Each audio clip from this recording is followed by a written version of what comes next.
नमस्कार, good news today देख रहे हैं आप। आपके साथ मैं हूं नवजोत सिंधावा। शाम के 4 बज चुके हैं। वक्त है हमारे खास कार्यक्रम ये हुई ना बात का। महीनों का लंबा इंतजार अब घंटों में बदल चुका है। जल्दी ही अंतरिक्ष से सबसे बड़ी गुड न्यूज आने वाली है, क्योंकि सुनीता विलियम्स, बुच विल्मोर और उनके दो साथी धरती का सफर शुरू कर चुके हैं। आज सुबह करीब 10:30 बजे स्पेस एक्स का ड्रैगन कैप्सूल में ये लोग सवार हुए 9 महीने बाद अपने घर लौट रहे हैं और इस वापसी पर पूरी दुनिया की नजरें टिकी हुई हैं। नासा और स्पेसएक्स ने मिलकर कई महीनों की तैयारी के बाद इनकी वापसी का रास्ता निकाला।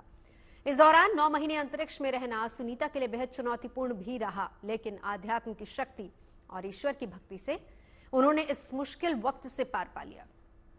असल में सुनीता विलियम्स आध्यात्मिक महिला हैं, वो ईश्वर में विश्वास रखती हैं, तभी तो वो आज तक की अपनी हर स्पेस यात्रा में भगवद गीता और दूसरे धार्मिक ग्रंथों की प्रतियां लेकर जाती रही हैं। अपने इस मौजूदा सफर में भी वो भगवद गीता और गणपति की तस्वीर लेकर गई और आस्था और भक्ति के पथ पर चलकर उन्होंने इस मुश्किल वक्त को मात दी है। हालांकि वापस लौटने के बाद भी उन्हें कई चुनौतियों का सामना करना पड़ेगा, लेकिन ये वापसी बेहद सुकून भरी होने वाली है। तो आज हम उनकी वापसी की बात करेंगे, अब तक हुई तमाम प्रक्रिया को आसान शब्दों में समझेंगे भी और आगे क्या कुछ होने वाला है उसके बारे में भी विस्तार से जानेंगे। साथ ही जानेंगे कि ऐसे मुश्किल सफर में आस्था और भक्ति की डोर को किस तरीके से उन्होंने थामे रखा। ये आपको बता देते हैं कि आगे की चुनौतियां क्या क्या रहने वाली हैं। अनडॉकिंग के बाद धरती की तरफ बढ़ते हुए सबसे बड़ी चुनौती होगी री एंट्री के समय। आईएसएस से निकलने के बाद जब स्पेसक्राफ्ट पृथ्वी के वायुमंडल में प्रवेश करता है उसे री एंट्री कहा जाता है और अंतरिक्ष में ड्रैगन कैप्सूल की रफ्तार लगभग 28,000 किलोमीटर प्रति घंटे की होती है, जो री एंट्री के बाद कम हो जाएगी। पृथ्वी के वायुमंडल में प्रवेश करते वक्त कैप्सूल का सटीक एंगल बहुत जरूरी होता है, क्योंकि ड्रैगन कैप्सूल के एंगल में जरा सी भी गड़बड़ी खतरनाक हो सकती है। अगर तीखा एंगल बनाते हुए कैप्सूल वायुमंडल में प्रवेश करेगा तो काफी ज्यादा घर्षण बढ़ जाएगा, जिससे 1500 डिग्री से ज्यादा तापमान हो जाएगा, जो कि खतरनाक हो सकता है। और यदि कैप्सूल उथला या फिर तिरछा एंगल बनाते हुए वायुमंडल में दाखिल होता है तो फिर री एंट्री के बजाय वायुमंडल से टकराकर वापस स्पेस में चला जाएगा और ऐसे में कैप्सूल फंस सकता है और उसे वापस लाने के लिए काफी मशक्कत करनी पड़ सकती है। तो स्पेस से वापसी की जर्नी का हर फेज बहुत अहम होता है, बहुत महत्वपूर्ण है। अब हम आपको यह भी बता देते हैं कि यात्रा के आखिरी चरण में क्या होने वाला है। अनुमान यह है कि बुधवार तड़के 2:41 पर ड्रैगन एक्स पृथ्वी के वायुमंडल में प्रवेश करेगा। इसके बाद स्प्लैश डाउन यानी कि समुद्र में यान की लैंडिंग की प्रक्रिया शुरू होगी और इस दौरान पैराशूट का सही समय पर खुलना बहुत जरूरी है। और एक्सपर्ट्स ये भी बता रहे हैं कि कैप्सूल में लगे 6 पैराशूट सही समय पर खुलने चाहिए। ड्रैगन कैप्सूल में 4 मेन पैराशूट है, जो कि लैंडिंग से पहले कैप्सूल की स्पीड कम करते हैं। जमीन से 1800 मीटर की ऊंचाई पर ये पैराशूट खुलते हैं और उस वक्त कैप्सूल की स्पीड 6 किलोमीटर प्रति घंटे की होती है। जाहिर है कि सुनीता विलियम्स की वापसी यात्रा में इन तमाम पहलुओं को ध्यान में रखना होगा और रखा जा भी रहा है और चारों एस्ट्रोनॉट्स की सुरक्षित वापसी सुनिश्चित भी की जा रही है। खास मेहमान हमारे साथ इस वक्त जुड़ चुके हैं, मैं परिचय करा देती हूं। हमारे साथ इस वक्त हैं प्रोफेसर आरसी कपूर, साइंटिस्ट हैं Indian institute of astrophysics Bangalore से। हमारे साथ इस वक्त किमी पांडे जी हैं, ये भी एस्ट्रोनॉमर हैं। डॉक्टर मनोज कुमार हैं, कार्डियोलॉजिस्ट हैं, जिनसे हम चर्चा करेंगे कि चारों एस्ट्रोनॉट जब धरती पर आ जाएंगे तो किस तरीके से उनकी सेहत यहाँ पर रहने वाली, कितना ख्याल उनको रखना होगा। और साथ ही साथ हमारे साथ नंदिता पांडे जी हैं, एस्ट्रोलॉजर हैं। और नंदिता जी हमारे साथ क्यों है ये भी बता देते हैं। दरअसल सुनीता विलियम की सबसे बड़ी ताकत रही है वो गीता, जिसको हमेशा वो अपने साथ रखती हैं। तो कितनी शक्ति है, कैसे आध्यात्मिक शक्ति एक इंसान को और मजबूत बनाती है कि वो 9 महीने तक वहां पर ही, उसके बारे में हम समझने की कोशिश करेंगे नंदिता जी से। लेकिन कपूर साहब, आप ही से शुरुआत करते हुए, स्पेस क्राफ्ट की वापसी में सारे पैरामीटर्स एकदम बिल्कुल सटीक रहना, ये कितना इंपॉर्टेंट होता है? देखिए, अनडॉकिंग हो गई है और अब पृथ्वी की तरफ जो है आने की जो है प्रक्रिया जो है उसमें सबसे पहली महत्वपूर्ण ये शुरुआत मानी जाएगी। और ये डी ऑर्बिट बर्न जो है कल सुबह 2:41 पर है, उसके 46 मिनट बाद जो है स्प्लैश डाउन। तो मुख्य जो हमारा एक पड़ाव है वो है री एंट्री का। री एंट्री का मतलब है कि वातावरण में, पृथ्वी के वातावरण में प्रवेश करना। ये करीब 100 किलोमीटर की ऊंचाई है, जहाँ से हम मान के चलते हैं कि यहाँ से हम पृथ्वी के वातावरण में प्रवेश करके पृथ्वी की ओर आते हैं। तो ये 100 किलोमीटर की ऊंचाई पर जो है पृथ्वी के वातावरण का जो है थोड़ा उसके घनत्व के कारण एक तो रेजिस्टेंस शुरू हो जाएगा ज्यादा, और घर्षण के कारण जो है स्पेस कैप्सूल का तापमान बढ़ने लगेगा, और वो एक स्थिति ऐसी आई जब करीब 1500 डिग्री सेंटीग्रेड तक उसका तापमान पहुंच जाएगा।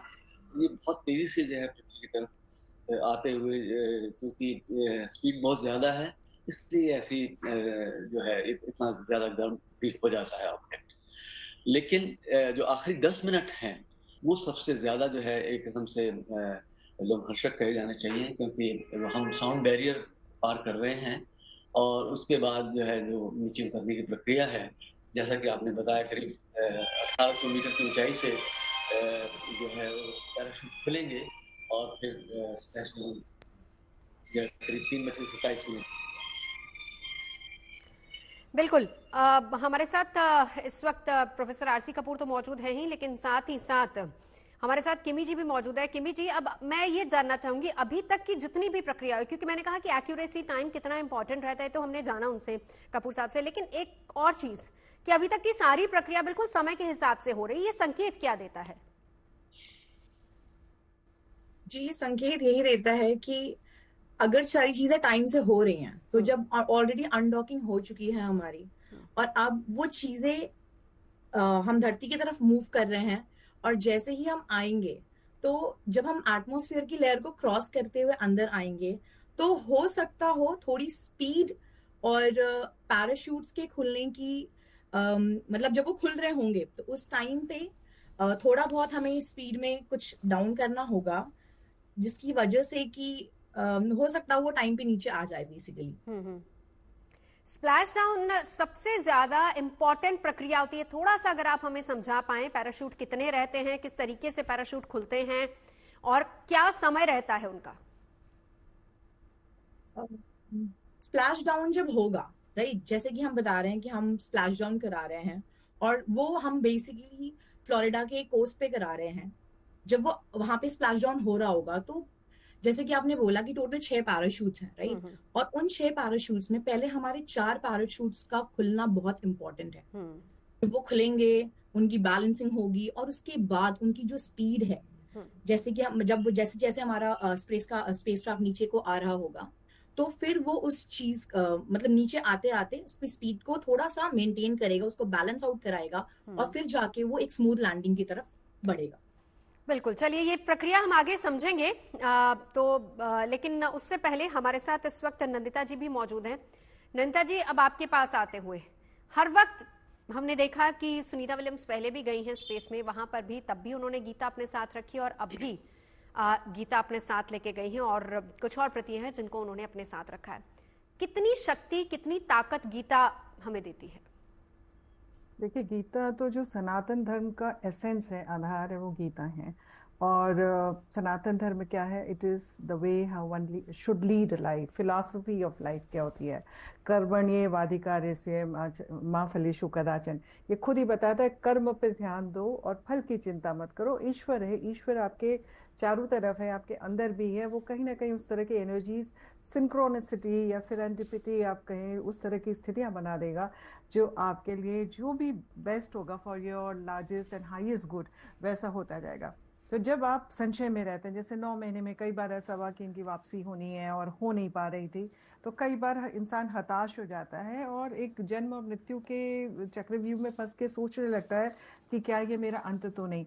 उस वक्त पे जब इस तरह की फिलॉसफिकल बुक्स और स्पेशली इस तरह की जो इनर स्ट्रेंथ देने वाली किताब जो गीता है, जो कि पूरे एक कर्म आधारित है, फल आधारित है, साथ ही साथ ज्ञान से आधारित है, जो ईश्वर के बारे में जब कृष्ण भगवान ने अर्जुन को दिया था तो वो ये बताया कि भाई फोकस करो, पीछे मैं हूं, तुम्हें चिंता करने की जरूरत नहीं, जो भी तुम्हारा एंड होगा वो अच्छा होगा। और ये जो शक्ति होती है, ये जो इनर स्ट्रेंथ होती है, वो बहुत बहुत पावरफुल हो जाती है। वैसे भी सुनीता जी के मैं चार्ट देख रही थी, उनके उसमें गजकेश्री योग बनता है, और जब भी गुरु और चंद्रमा एक साथ होते हैं तो बहुत ही उत्तम ज्ञान लेके आते हैं। अध्यात्म की तरफ रुझान लेके आते हैं। बहुत ही इनकी अच्छी कुंडली है और एक इनका वर्चस्व का समय अभी और आने वाला है। अभी तो जितना है आप देखेंगे 1-2 साल के बाद जैसे ही ये शुक्र की महादशा में एंटर करेंगे, बहुत ही सुंदर समय है। इनफैक्ट मैं वो चार्ट बना रही थी जिस समय जी, डॉग कलर हुआ और इतना बढ़िया मैं वो चार्ट बना। जानना ही चाह रही थी। 2:41 मेरा। नंदिता जी, अगला सवाल यही है आपसे। सुनीता विलियम्स हैं, उनके साथ 3 और एस्ट्रोनॉट्स हैं जो कि आ रहे हैं धरती पर। 2:41 का समय है जो कि लैंडिंग का है, टचडाउन का है। सही है, अच्छा समय है। हाँ देखिए, जिस समय वो डॉक से हटे, मतलब उनका डॉक हटा, तो वो जो समय था मॉर्निंग 10:35 AM इंडियन टाइम के हिसाब से था। और उस समय जो, क्योंकि जब आप यात्रा शुरू करते हैं और यात्रा खत्म होने से पहले यात्रा शुरू का मुहूर्त ज्यादा इंपॉर्टेंट होता है, तो वो मुहूर्त बहुत अच्छा रहा है। गुरु लग्न में बैठा हुआ है, बहुत पावरफुल है। शनि दशम भाव में, जो कि कार्य क्षेत्र का भाव होता है, वहां पे पावरफुल इम्पार्ट दे रहा है। और सबसे मजेदार बात यह है कि जो ग्रह थोड़ा सा वीक है, जैसे बुध इस समय वीक है, जो कि सैटेलाइट कम्युनिकेशंस और किसी भी तरह के एरोस्पेस से रिलेटेड टेक्नोलॉजी या उस तरह के कम्युनिकेशन को इंडिकेट करता है, वो अस्त है, वक्री भी है। तो वो एकादश में जाके बैठ गया। एकादश में जाने से क्या होता है कि नीच से नीच ग्रह, खराब से खराब ग्रह भी प्रोटेक्शन में आ जाता है, बेटर रिजल्ट्स देने लगता जी। है। तो वो एक मुझे चिंता का विषय मेरे को लग रहा था। अभी 2 दिन पहले भी आपके प्रोग्राम में बात कर रही थी, तो उसी को कर रही थी कि हो सकता है कुछ हल्का सा टेक्निकल ग्लिच आए बिकॉज ऑफ मर्करी का रेट्रोग्रेड होना या फिर अस्त होना। लेकिन जब मैं देख रही हूँ कि वो जब सेपरेट हुआ है, वहां पे उस समय जो योग बने हैं वो जी, बहुत अच्छे बन रहे हैं। तो मुझे लगता है थोड़ा स्मूथ राइड होगी। लेकिन चलिए। कल्पना जी, सॉरी, सुनीता जी के उसमें अपनी चार्ट में मैं देखती हूँ दशा अंतर दशा में केतु की महादशा चल रही है, शनि की अंतर चल रही है इनकी। तो वहां हल्का सा मुझे वो एक दिखता है, मे बी हेल्थ इश्यूज को लेकर इनका थोड़ा ट्रिगर रहेगा, उसी बट पर गुड आते में हैं, उसी पर ऑनवर्ड्स। आते हैं। चलिए, कीपिंग आवर फिंगर्स क्रॉस्ड और गुड न्यूज हमारे देश को और पूरी दुनिया को भी मिले, इसीलिए हम शो भी कर रहे हैं। और हर जगह पर दुआएं चल रही हैं, हर जगह पर लोग प्रे कर रहे हैं कि सुनीता विलियम्स और उनके तमाम साथी आए और सुरक्षित तरीके से उनकी वापसी हो जाए। हेल्थ इश्यूज की आपने बात की, डॉक्टर मनोज, अब आप ही के पास आते हुए, देखिए हेल्थ इश्यूज तो रहने वाले हैं, लेकिन वो कैसे होंगे जरा वो भी बताइए।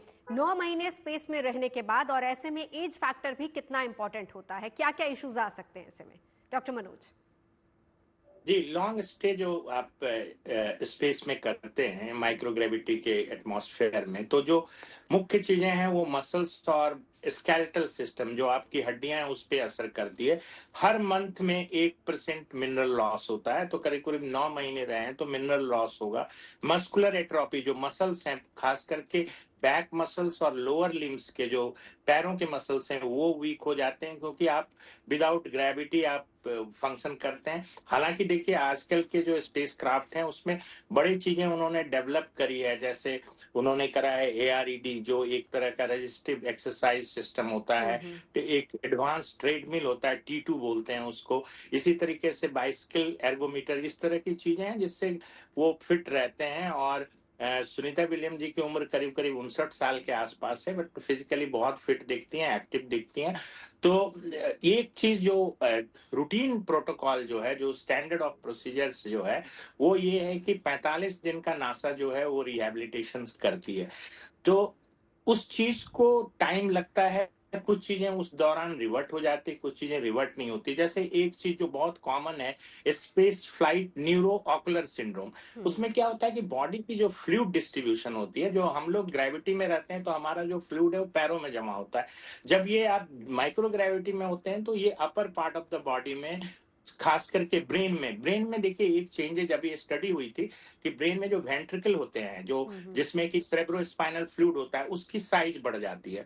तो इस तरीके से रेज्ड टेंशन होता है, बहुत आंखों में विजन में प्रॉब्लम होती है, कन्वर्जेंस जो है, नजदीक देखने की क्षमता जो होती है वो कम हो जाती है।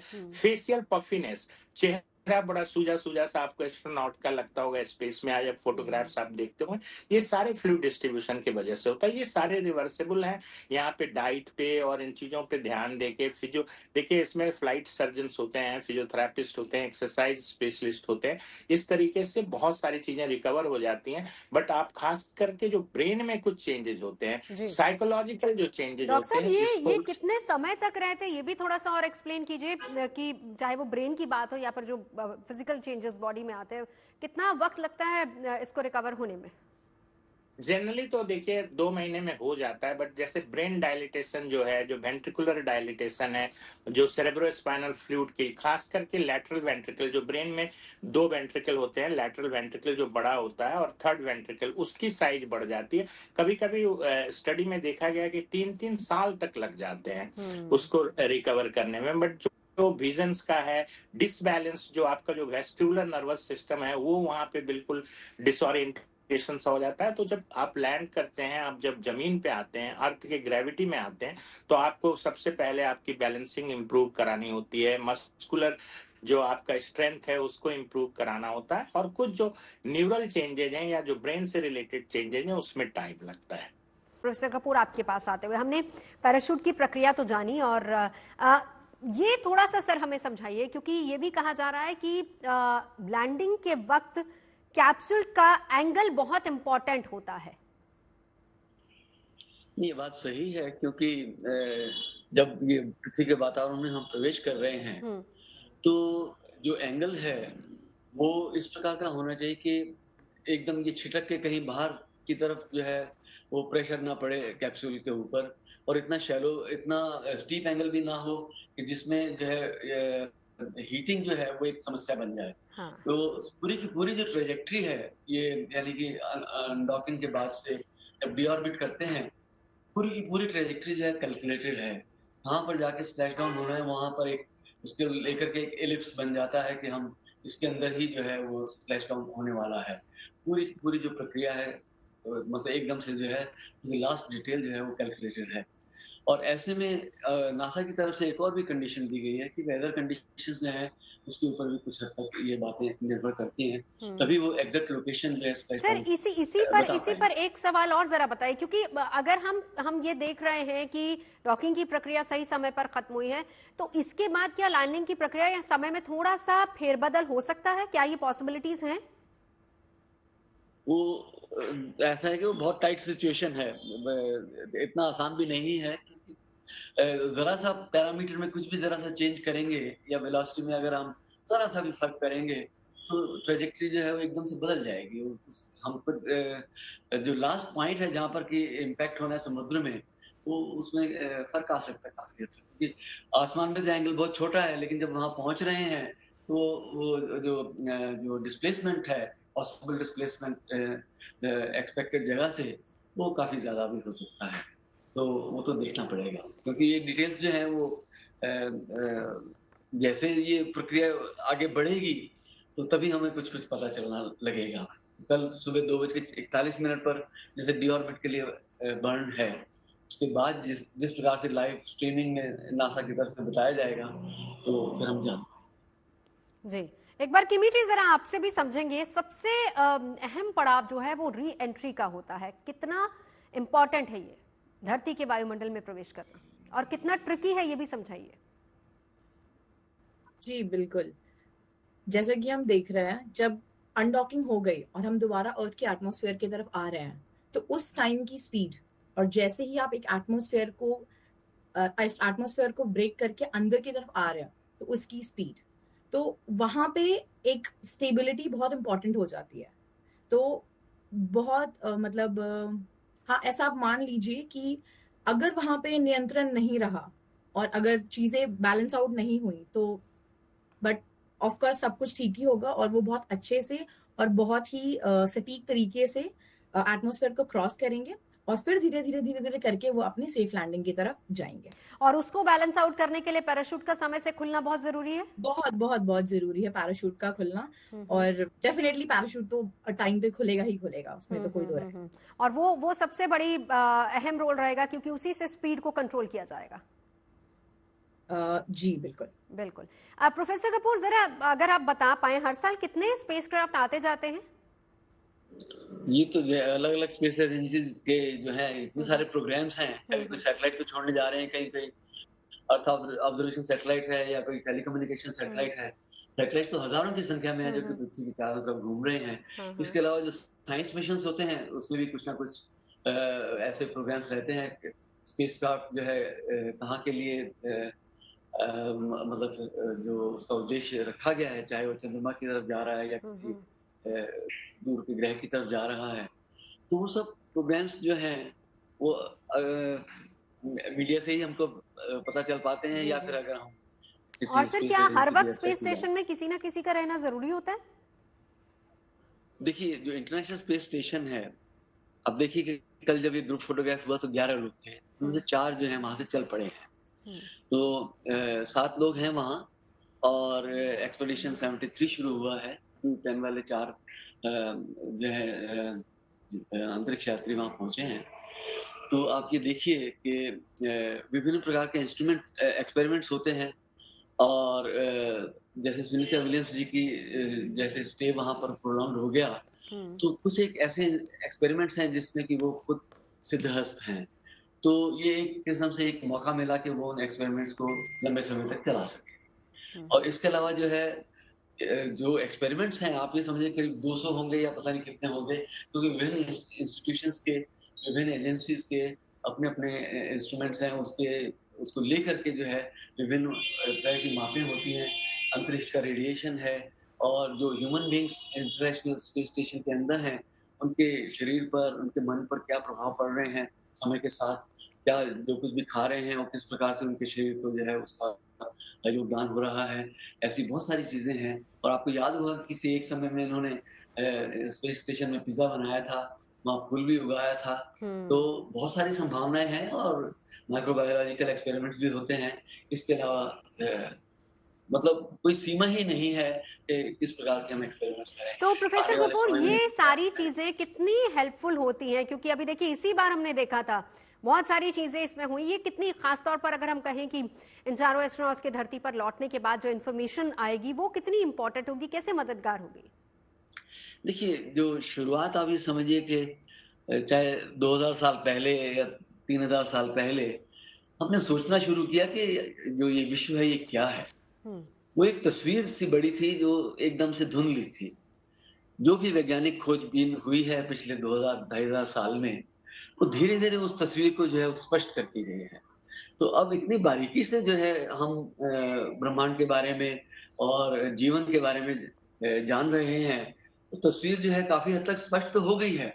लेकिन जो जो बारीक प्रक्रियाएँ हैं और नई-नई बातें हैं, वो हमेशा हमको मिलती रहेंगी।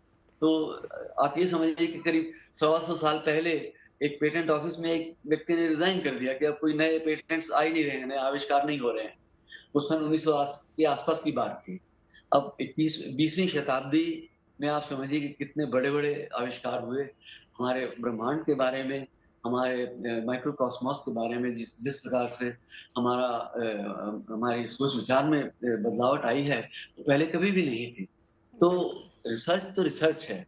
एक छोटी सी बात आज पता चलती है, वो पिछले किसी बात का खंडन करती है, फिर हम नए सिरे से सोचते हैं। इस तरह से जो है ये प्रक्रिया तो चलती रहेगी। आने वाली जनरेशंस कई बार सोचेंगे कि हम लोग कितना पेडेस्ट्रियन तरीके से सोच रहे थे। ये तो हमेशा होता है।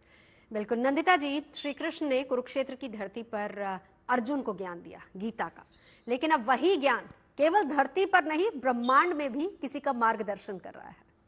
जी बिल्कुल, और बहुत ही एक सुंदर प्रक्रिया है, क्योंकि ओम का साउंड अगर हम लेते हैं तो यूनिवर्स का साउंड जब देखते हैं ब्रह्मांड का, तो वो भी ओम का साउंड ही निकल के आता है। तो हमारे जो रिसर्च बेस अगर हम बोले ज्योतिष में, या फिर हमारे जो एंशिएंट साइंटिस्ट थे जो कि सन्यासी बोले जाते थे, सीयर्स थे, वो उन्होंने उस समय में, चाहे वो त्रिकालदर्शी थे या वो एस्ट्रो ट्रेवल्स करते थे, दे कुड फिगर आउट कि सोलर सिस्टम कैसे होता है, धरती गोल है, क्योंकि हम भूगोल बोलते हैं शुरू से ही, चाहे वो वेदों में लिखा हो या कहीं पे भी लिखा हो, हमेशा धरती माँ को, वसुंधरा को भूगोल बोला गया है। तो वो जानकारी पहले से थी। फिर आई थिंक एक रिग्रेशन का टाइम आ गया जहाँ पे बिल्कुल सब शांत हो गया, एंड दोबारा से अब एक्टिवेट हो रहा है, क्योंकि हम एक्वेरियन एज में आ गए हैं। हालांकि आपने लैंडिंग टाइम पूछा था, थोड़ा सा अभी वहां से अलग करके मैं देख रही थी, थोड़ा सा मुझे यहाँ पे I am not very confident, because जो प्लैनेट्स हैं वो हल्के से वायर हो रहे हैं, मे बी वेदर की वजह से कुछ हो, या बीच में कुछ प्रोफेसर कपूर उसका जिक्र कर ही रहे थे। जी जी हाँ, बीच में थोड़े टाइम के लिए कुछ सैटेलाइट का कुछ गड़बड़ हो जाए या ऐसा हो जाए, आई डोंट नो, मतलब सम कम्युनिकेशन गैप हो जाए, कुछ ऐसा दिखता है मुझे। There could be a problem because जो 5:57 PM है फ्लोरिडा टाइम की उधर से देखें, बिकॉज वहां पे जाकर के लैंड करेगा और लग्न बन जाता है सिंह राशि का। सिंह राशि जो है उसके स्वामी होते हैं सूर्य अष्टम में, जो कि मृत्यु का स्थान है, वहां पे जाके बैठते हैं 3 और ग्रहों के साथ, उनमें से अधिकतर को अस्त कर देते हैं। तो वो एक स्थिति बन रही है, लेकिन गुरु दशम भाव में बैठ के, मंगल एकादश भाव में बैठ करके बहुत सपोर्ट कर रहा है, मून उतना सपोर्ट लैंडिंग टाइम पे नहीं कर रहा है। तो I think there could be a lot of emotional anxiety because of this slide communication error, या कुछ ऐसा हो सकता है, कुछ ऐसा हो for some maybe some time. लेकिन जब मैं सुनीता जी की कुंडली देखती हूँ तो वो बहुत स्ट्रांग है। केतु की उनकी महादशा है, शायद इस वजह से रुक रुक करके उनको वापसी का एक समय है, क्योंकि केतु अटक अटक के आपको सफलता देता है या तीसरी बार में जाकर के सफलता देता है। तो वैसी स्थितियां उनके लिए भी बनी है, and this is the third time when finally she is able to come down to mother earth. But उसमें और शनि है, तो शनि जो है उनके लिए थोड़ा सा हेल्थ इश्यूज की मैं बात कर रही थी, तो नसों में कुछ प्रभाव लेके आ सकता है। पाँव में शनि पाँव का कारक होता है, पाँव में कुछ कष्ट लेके आ सकता है। तो वो मैं पढ़ रही थी कि जनरली एस्ट्रोनॉट्स को होता है, तो I think she needs to be little careful, लेकिन मिड मे के बाद उनके लिए समय अच्छा है। ज्ञान की हम बातें करें तो ज्ञान तो पूरे ब्रह्मांड में समाया हुआ है। हम अब सोच रहे हैं कि हम उसको वहां लेके जा रहे हैं, लेकिन उसका एक रेसिप्रोकल है, वो कहीं ना कहीं से वो वापस रिजाउंड करके या रिबाउंड करके वापस जा रहा है, आ रहा है। It is there. हम अब उस चीज को अडॉप्ट करने की कोशिश कर रहे हैं, उस ज्ञान को अर्जित करने की कोशिश कर रहे हैं। It is floating in the universe. आप उनके यूनिवर्स में वेव्स देख लीजिए, हम जितनी हीलिंग करते हैं वो थीटा वेव में जाकर के हीलिंग करते हैं, जितने और काफी मिराक्युलस हीलिंग करते हैं। तो वो सारी वेव्स जो है वो they are more on the higher plains and higher latitudes. तो उस तरह की स्थितियां या डीपर कॉन्शियसनेस स्टेट में जाकर के शांत है, एकांत है। That is what Gita teachers, कि आप शांत रहिए, एकांत रहिए और अपनी इनर जर्नी की तरफ रिफ्लेक्शंस लेके आइए, तो आप कठिन से कठिन समय को भी पूर्णतः रूप से अच्छी तरह से उसमें विजय प्राप्त कर सकते हैं। लेकिन अगर आप एंजाइटी में रहेंगे और बहुत ज्यादा तड़प करके कोई भी डिसीजन लेने की कोशिश करेंगे तो आप कष्ट आएंगे। आपको फोकस करना है, बिल्कुल अर्जुन ने जैसे अपनी मछली की आंख में फोकस किया था, उस तरह से फोकस अपने जो भी आपका अल्टीमेट गोल है उसकी तरफ फोकस करके रखें, अपने कर्म की तरफ रखें, अपने भाग्य पे उतना भरोसा बिल्कुल ना करें, कर्म पे भी रहें, कर्म प्रधान, क्योंकि कुंडली का भी 10th हाउस कर्म का स्थान होता है, और वहां पे जिस तरह के ग्रह होते हैं वो आपके कर्मों को प्रोजेक्शंस देते हैं कि कितने कर्मों का आपको फल मिलेगा। तो उस तरह के एक इंटरमिंगलिंग सिचुएशन है। Spirituality is very very empowering and very powerful, और बिल्कुल। किसी भी व्यक्ति को डिप्रेशन से बाहर निकाल सकती है, किसी भी व्यक्ति को एक राह दिखा सकती है, जीवन में जीने का लक्ष्य उसका साध सकती है। और अर्श से फर्श में अगर आप डिप्रेशन में पहुंचा सकती है, स्पिरिचुअलिटी आपको फर्श से अर्श की तरफ भी लेके जा बिल्कुल सकती है। बिल्कुल। चलिए, अब सेहत की बात आपने की, मैं डॉक्टर मनोज आपके पास आना चाहूंगी। 2 सवाल है, एक तो रेडिएशन का कितना बॉडी पर असर होता है और इम्यून सिस्टम कैसा रहेगा इसके बाद, उस पर कितना असर होता है? जी, कुछ और सिस्टम है जो लॉन्ग स्टे स्पेस स्टेशन पे जो दिखने को मिलता है कि देखिए कॉस्मिक रेडिएशन जो है, हम अगर अर्थ पे होते हैं तो अर्थ के मैग्नेटिक फील्ड की वजह से, गुरुत्वाकर्षण की वजह से वो कम हो जाता है। तो रेडिएशन डेफिनेटली इम्पैक्ट करता है, डीएनए में कुछ असर करता है, डीएनए पे असर करता है, इम्यून सिस्टम वीक हो जाता है। खास करके आप देखिए, हम कार्डियोवैस्कुलर सिस्टम को भी कंसीडर करते हैं कि जो हार्ट की जो संकुचन है, हार्ट की एक डिकंडीशनिंग हो जाती है कि जब आप बहुत ज्यादा माइक्रोग्रेविटी में रहते हो तो हार्ट की जो संकुचन है या कॉन्ट्रैक्शन है वो वीक हो जाती है। तो अक्सर देखा गया कि एस्ट्रोनॉट्स जब आते हैं, लैंड करते हैं वापस, तो उस समय उनको सांस फूलने की दिक्कत होती है। इसी तरह से उनकी रोग प्रतिरोधक क्षमता, आपने सही पूछा, इम्यूनिटी बहुत ज्यादा अफेक्टेड होती है। तो जो हमारा जो इम्यून सिस्टम है, चाहे ह्यूमरल इम्यूनिटी है चाहे सेल मीडिएटेड इम्यूनिटी है, वो कमजोर हो जाती है। साथ साथ गट पे भी बहुत बुरा असर पड़ता है। आप प्रोलॉन्ग स्टे है आपका आईएसएस में, तो वहां पे क्या होता है कि आपकी जो गट की मोटिलिटी है माइक्रोग्रेविटी में वो खराब हो जाती है, गट फ्लोरा चेंज कर सकते हैं हो जाते हैं। तो इस तरीके से पैथोलॉजिकल बैक्टीरियाज वहां ज्यादा हो जाते हैं, जो हमारे अच्छे बैक्टीरिया हैं जो गट में होते हैं वो कम हो जाते हैं। तो ये सारी चीजें हैं। डेफिनेटली रेडिएशन एक कंसर्न है। रेडिएशन लॉन्ग टर्म क्या करेगा, अभी इस पे भी स्टडी हो रही है कि लॉन्ग टर्म इम्पैक्ट क्या होगा इन लेकिन एस्ट्रोनॉट्स को। डॉक्टर साहब, लेकिन देखिए सुनीता विलियम्स ऐसा नहीं कि वो पहली बार गई, वो दूसरी बार वहां गई हैं, और जाहिर सी बात है कि सेहत उनकी ठीक रही होगी, और जिस तरीके से आपने कहा कि वहां भी डॉक्टर्स होते हैं जो पूरा टेक केयर करते हैं, और 2 महीने का वक्त लगता है हीलिंग में। जी, मैं कह रहा हूँ ना कि ये तो प्रोग्राम रिहेबिलिटेशन होता है, 45 डेज का उनका है, बट कुछ चीजें जैसे हमने आपको ये space flight neuro ocular syndrome बताया था, जिसमें ब्रेन और जो आंखों पे असर होता है, ये जो कुछ असर हैं ये थोड़े लंबे समय तक इसमें मतलब रिपोर्ट है कि 3-3 साल तक ये चेंजेस परसिस्ट किए हैं। बट चूंकि मैं सुनीता विलियम जी काफी फिजिकली फिट हैं, और इनकी जो प्री कंडीशनिंग की जाती है, मतलब आपको स्पेस में भेजने के पहले बड़ा रिगरस एक्सरसाइज और 2.5 घंटे का करीब सेशन होता है, इसमें खूब रजिस्टिव। देखिए पहले जो स्पेस क्राफ्ट जाते थे उसमें इलास्टिक बैंड के अलावा कुछ नहीं होता था, आज इतने एडवांस्ड उसमें जिम होती है जिससे आप अपने मसल्स को ट्रेंड रखते हैं, मसल में कहिए कि कॉन्ट्रैक्शन बना रहता है, उतनी वीक नहीं होती है। फिर भी हेल्थ हजार्ड्स जो प्रोलॉन्ग्ड स्टे के हैं वो देखिए, इनका सुनीता विलियम जी का मैक्सिमम स्पेस वॉक का भी रिकॉर्ड है। तो मुझे लगता है कि कोई बहुत बड़ी बात तो नहीं होनी चाहिए, बट जो रूटीन प्रोटोकॉल है जिसके हिसाब से रिहेबिलिटेशन होता है वो तो मिलेगा। कुछ चीजें जो हैं, कुछ साइड इफेक्ट्स जो होते हैं, कुछ जो हेल्थ हैजार्ड हैं एस्ट्रोनॉट्स को स्पेस के, वो थोड़े परसिस्ट करते हैं लंबे स्पेस समय वॉक तक। का जिक्र आपने किया, 62 घंटे 9 मिनट का रिकॉर्ड है इनका स्पेस वॉक का। प्रोफेसर कपूर, आपके पास आते हुए, अगर मैं ड्रैगन स्पेसक्राफ्ट की बात करूं, क्या क्या खूबियां इसमें हैं और कैसे ये बाकियों से इसको अलग करता है?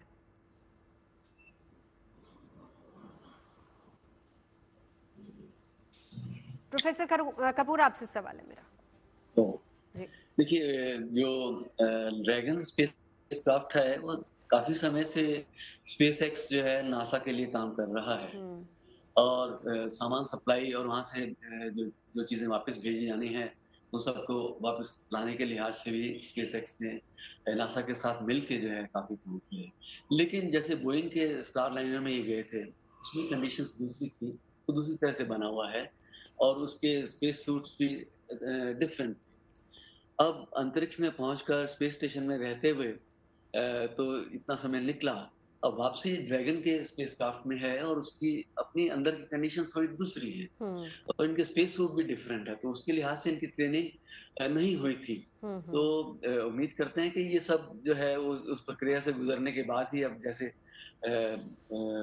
कैप्सूल में अभी वापस आ ही रहे हैं, तो हर स्पेस एजेंसी का अपना स्पेस क्राफ्ट थोड़े से फर्क से तो रहेगा ही रहेगा। बाकी जो बेसिक चीजें होती हैं जिनकी जरूरत रहती है, उस लिहाज से तो सब कुछ सब में कॉमन ही होगा।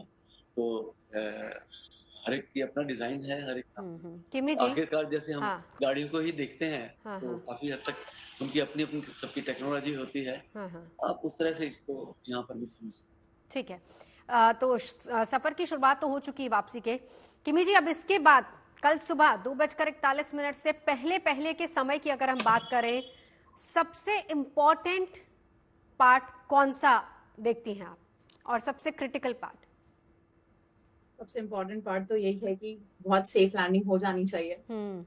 ठीक है, सब कुछ अच्छा होना चाहिए। नहीं वो तो है, लेकिन मैं इस पूरे सफर की बात कर रही हूँ, उस दौरान उस दौरान यही कि सब कुछ अच्छा हो जाए, पैराशूट्स खुल जाए टाइम पे, बहुत सेफ लैंडिंग हो जानी चाहिए, अंदर कुछ भी प्रॉब्लम नहीं आनी चाहिए, जिसकी वजह से सब ठीक रहे। और बाकी मोस्ट क्रिटिकल पार्ट तो वही है कि जब पैराशूट्स की ओपनिंग होगी, so that will be the most critical part, जो कि हमें पता चलेगा at the time of landing basically. अच्छा, एक बार प्रोफेसर कपूर आप थोड़ा सा अगर समझा पाए, कहा जाता है कि जो लास्ट मिनट होते हैं वो सबसे ज्यादा क्रिटिकल होते हैं, उसमें सबके दिल की धड़कनें बहुत ज्यादा बड़ी होती हैं। थोड़ा सा समझाइए कि वो कौन सा समय रहता है, जब धरती के वायुमंडल में एंटर कर जाते हैं, वो समय है या कौन सा है समय? देखिए, बिल्कुल सही बात है कि आखिरी 10 मिनट जो है वो सबसे ज्यादा लोमहर्षक है, क्योंकि हम साउंड बैरियर क्रॉस करके जो है पृथ्वी के वातावरण में भीतर की तरफ आ रहे हैं, और उसके बाद जो है आप सडन रश ऑफ ग्रेविटी उस तरह से आप अचानक महसूस करते हैं। करीब 1.7 से लेकर 2.0 तक की ग्रेविटी का असर जो है हम महसूस करने लगते हैं। उस समय जो स्पेस सूट होता है वो ऐसे लगता है जैसे शीशे का बना हुआ, लेड का बना हुआ हो, इतना भारी भरकम लगता है। तो वो एक स्थिति के लिए अंतरिक्ष यात्री मानसिक रूप से तैयार रहते हैं, लेकिन उसका जो एक्सपीरियंस है वो जब वो अंतरिक्ष में जाते हैं या वापस आते हैं वो उसी समय करते हैं, या फिर जब ट्रेनिंग के समय जो है जो भी स्थितियां जो है वो सिमुलेट की जाती होंगी उसके हिसाब से होता होगा। तो ये वाकई में जो है बहुत क्रिटिकल मोमेंट होता है। हाँ। और बाद में जैसा कि किमी जी ने बताया कि पैराशूट तो है सही समय पर खुलना चाहिए। अच्छा सर, ये भी बताइए कि जब टच डाउन हो जाएगा तब के बाद की क्या प्रक्रिया रहती है? वो देखिए वो समुद्र में नीचे जाएगा और फिर उसको ऊपर उभर के आना है और फिर किसी एक समय विशेष पर जो है उसका वो हैच खोलेंगे, अंतरिक्ष यात्रियों को बाहर लाया जाना है। वो एक बड़ी तयशुदा प्रोसीजर है, क्योंकि ना अंतरिक्ष यात्रियों में जैसे बताया गया कि मस्कुलर एट्रोफी की वजह से उनके शरीर में एक किस्म से समझिए कि जान ही नहीं रहती है। अंतरिक्ष में काम कर रहे हैं, वहां पे चल रहा है, अब यहाँ पर वापस एकदम से सडन जो है नॉर्मल ग्रेविटी में हम आप पहुंचे हैं, तो दिल उसी हिसाब से ग्रेविटी के नए एक्सपोजर में काम करने लगा है और जो ब्लड सर्कुलेशन है शरीर में वो उससे एक दूसरे तरीके से होने लगा है। तो जाहिर है कि वो सब जो है बड़ा क्रिटिकल मोमेंट है। तो मैं समझता हूँ कि एक किस्म से इनको आईसीयू के अंदर ही ले जाया जाएगा और फिर जैसा कि बताया गया करीब 3 हफ्ते तो कम से कम चाहिए इनको, बाद में फिर जो है नॉर्मल आके कुछ लोगों से मिल सकने के लिहाज से कई बार 45 दिन या 45 दिन का समय भी लग जाता है, लेकिन वापस जो अपनी सेहत है उसको वापस पाने में करीब कई महीनों से लेकर साल भर तक समय लगता है। हाँ बिल्कुल, वही डॉक्टर साहब भी बता रहे थे। एक लास्ट सवाल डॉक्टर साहब अब आपके पास आती है, डॉक्टर मनोज आपके पास, क्योंकि सबसे ज्यादा मुश्किल होगी चलने फिरने में, सबसे ज्यादा प्रॉब्लम वहां पर आ सकती है। हाँ, वो मैं बता रहा था कि सबसे ज्यादा जो इफेक्ट होता है वो मस्कुलोस्केलेटल सिस्टम, आपके मसल्स और बोन्स पे होता है। तो आप माइक्रो ग्रेविटी से जब आप फुल ग्रेविटी में आते हैं, बिल्कुल सही है कि आपको हो सकता है कि आप शुरू में चल भी नहीं पाए, क्योंकि मसल्स में वो कॉन्ट्रैक्शन, वो स्ट्रेंथ नहीं आती है और बहुत भारी लगता है चलना। लेकिन पॉजिटिव नोट के साथ, चूंकि ये लोग पहले से प्री कंडीशनड होते हैं, वहां भी ये लोग लगातार एक्सरसाइज करते रहते हैं, इनकी जो प्रोफेशंस आप देखिए पीछे नेवी से हैं और ये फिजिकली काफी फिट लोग हैं, तो मुझे नहीं लगता है कि हेल्थ की इतनी बड़ी, और पहले भी यहाँ आके इन्होंने कई बार स्पेस से यहाँ आए, तो सब ठीक होगा। मैं पॉजिटिव हूँ। और जो चीजें जो हैं, कुछ चीजें जो मैंने आपको अभी बताया था कि ये जो space flight neuro ocular syndrome, इसका थोड़ा सा डर रहता है कि विजन या ब्लड विजन जो हो जाता है, आप नजदीक की चीजें देख नहीं पाते, इसमें थोड़ा सा एडजस्टमेंट में समय लगता है। मसल्स और बोन्स जल्दी रिकवर कर जाते हैं। चलिए फिलहाल तो चलिए सभी प्रे करते हैं कि सुरक्षित और सही तरीके से लैंडिंग और सही समय पर लैंडिंग हो जाए। उम्मीद हर कोई यही कर रहा है। बहुत बहुत शुक्रिया तमाम खास मेहमानों का हमारे साथ जुड़ने के लिए।